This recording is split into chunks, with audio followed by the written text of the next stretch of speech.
As a college student, I spent a major part of my time in the library. There was something about the maze of aisles and that musky old book smell that I found off-putting. So on one rainy afternoon when I was on the hunt for a specific book, I was eager to find it as quickly as possible. The librarian told me the book was upstairs on row 207. I groaned at this, as the upstairs part of the library was even more of a labyrinth than the lower part. At first sight, it seemed that no one else was up there, and it was uncomfortably quiet. I counted down the shelves of books, but they stopped at row 206 and left me feeling frustrated. There was a roped-off archway at the end of the row, with mostly empty shelves and the odd, damaged-looking book behind it. As I scanned over the rows trying to place this book, I heard coughing coming from the other side of the archway. At first, this made me jump as I thought that I was alone.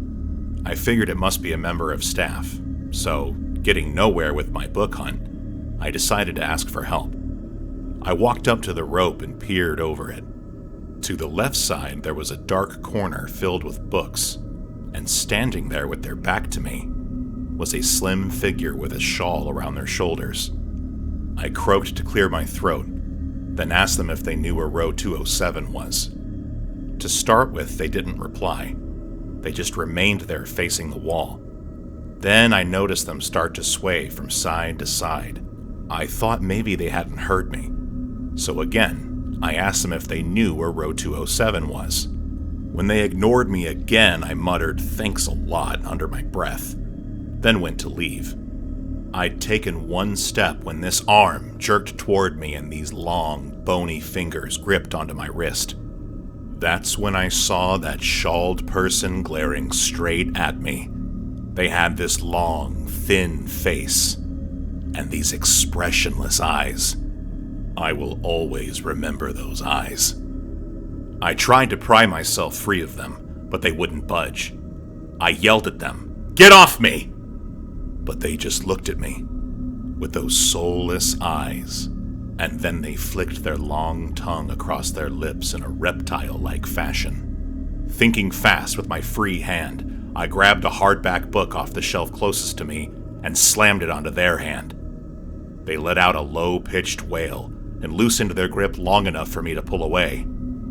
I jerked back and watched in shock as they turned around and stepped back into the corner. I ran down the stairs and blurted out to the librarian what had just happened. I waited while she called security, and then I explained to them where this person was hiding. They went to check, but they returned a few minutes later, insistent that no one was there. I don't get it. The only exit was past the receptionist's desk.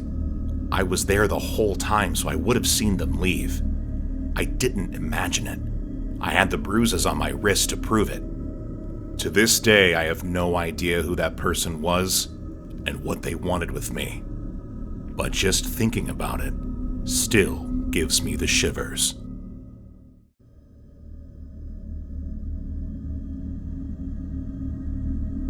I was waiting at my usual bus stop and watching as a group of people got onto a different bus. I noticed this one woman leave a book on the bench and then rush onto the bus. I picked it up and tried shouting and waving it about, but she didn't look at me and the bus didn't stop. I checked inside the book and saw that it belonged to the library a few blocks away. It still had the date and stamp page in it, but the last person listed to check it out was a Sal Docour in 2009. This made sense, as I presumed the library had switched to a digital system. Seeing as I wasn't far away, I decided to walk over to the library and hand it in. At the library, I explained to the man behind the desk how I'd found it. At first, he seemed friendly and offered to look it up for me, but as soon as I passed him the book, his whole demeanor changed. He refused to take it off me, and in an abrupt tone said, "That book doesn't belong here." I tried asking him what he meant by this, as it clearly had the library's name in it, but he ignored me and stared at his computer. Then when I tried asking him why he was ignoring me, he looked straight past me and started talking to a mom and a little girl next to me. I felt a bit annoyed. I'd come out of my way to try to return this darn book, but the man was being a jerk. So I stuck the book in my backpack and carried on with my day. Later on, when I arrived home, I unpacked my bag and took out that book. I scanned through it and saw that it wasn't in English. I recognized some of the words as Latin. As I flicked through it, I saw yellow highlighted passages throughout the book. Always the same passage. Finis ut cis. Curious, I looked it up, and it means, the end as you know it. I stuck the book on my shelf and went on my laptop.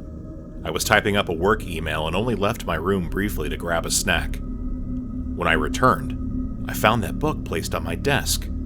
I swore I put it on the shelf, but I blamed my tiredness for this confusion. I placed it back on the shelf and went to bed. During the night, I heard this strange scratching sound. It was so loud it seemed to vibrate throughout the entire room. I got out of bed to investigate and followed the sound over to my desk.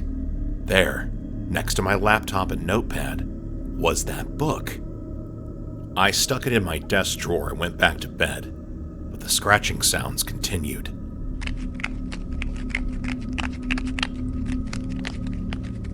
Then the next day when I got up, I saw the drawer open and that book was on top of the desk. Convinced it was my roommate playing tricks on me, I grabbed the book and stormed into her room. I started yelling at her and waving the book around. She looked terrified and was so intent on walking backward to get away from me that she tripped over and collided with her bed frame. I immediately went to help her up, but she jerked out of my way, shoved past me, and just left the house. I messaged her to check if she was okay, but she ignored me. It was only on my 5th try of calling her that she answered the phone and insisted that when I'd been yelling at her, it'd been in a different language. I didn't speak any other languages, so none of this made any sense. After that, each night I heard scratching sounds, and each morning I'd wake to find that book back on my desk. It didn't matter where I put it, under my bed, the attic, the trash. The next day it would be right back there on my desk. I looked up that book and the name Sal Decour, but my search didn't lead to anything. I felt like I was going crazy and it was to do with that book. I knew it was. I hadn't slept in weeks and I couldn't get those scratching sounds out of my head. So one day at the bus stop when my bus showed up and I saw this lone man waiting for another one, I pulled that book out of my backpack, placed it down on the bench, and then hurried onto the bus. I watched him through the window. He picked it up and waved it at me. I kept quiet and the bus didn't stop. Since then, nothing strange has happened to me. I guess it's that man's problem now.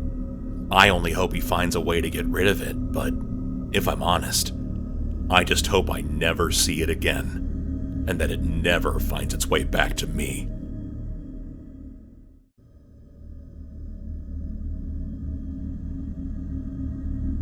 I've always had a love of books, so when I saw a librarian job posting in the local newspaper available a few towns over from mine, I thought it'd be a good match. There was only an address, no number, so I posted my application. I expected a phone call or interview or something, but the following week I received a letter offering me the job on the condition that I could start immediately. I knew this was unusual, but at the time I needed the money, so I jumped at the chance. The letter told me to show up at 8 a.m. on Wednesday, which was the very next day, and not to be late, or bring any food or drink with me. Dress code was strictly dark colors, and I had to leave my phone at home as cell phones were prohibited on the premises. It was a lot of rules, but I needed this job, so I didn't question them. Well, all except for the phone rule. I turned it off and stuck it in my pocket, as I needed it later to get an Uber home. I showed up 10 minutes early. The main entrance was locked, so I knocked on the door a couple of times and then waited. I knocked again and again, but it was only as the nearby church bells chimed on the hour that I heard the door unbolt, and a man of about 60 opened the door.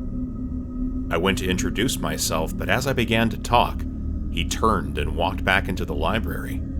As weird as this was, I followed him inside. He passed the rows of bookshelves and walked around a corner. Only when I followed after him, I realized that he'd disappeared. "Hello!" I shouted. Excuse me? Hello?" It didn't change the fact that he'd gone. So not knowing what else to do, I wandered around the library. I noticed how a lot of the shelves were bare and the books that were there were covered in a thick layer of cobwebs and dust. I was surprised anyone even came in here. It was a mess. That's when I noticed the windows. Or the lack of them. The few that were there had metal bars across them. I was thinking about how weird this was when I heard a slam. It came from the front of the library, so I hurried there to see what it was. The front door was shut. I tried it, but it was locked. Then from the outside, I heard these ruffling sounds and footsteps. I banged on the door and rattled the handle, but no one answered. That man, whoever he was, had locked me in there and left. I started to panic as I didn't know how to get out of there or what to do. Then I remembered my phone. I quickly took it out of my pocket and called the police. Waiting for them was agonizing. I was certain they would think it was a hoax and not send anyone out. I thought I was going to die there and become a corpse amid the old books and cobwebs. When I finally heard those sirens, I cried out in relief. I banged on the door like crazy so they would hear me in there. The door had been boarded up and they had to smash it open to get me out of there. They told me the library closed 4 years ago and had been boarded up ever since. I don't know who that man was or why he lured me there. All I know is that if I had followed the rules and left my phone at home, then I would probably still be in there now.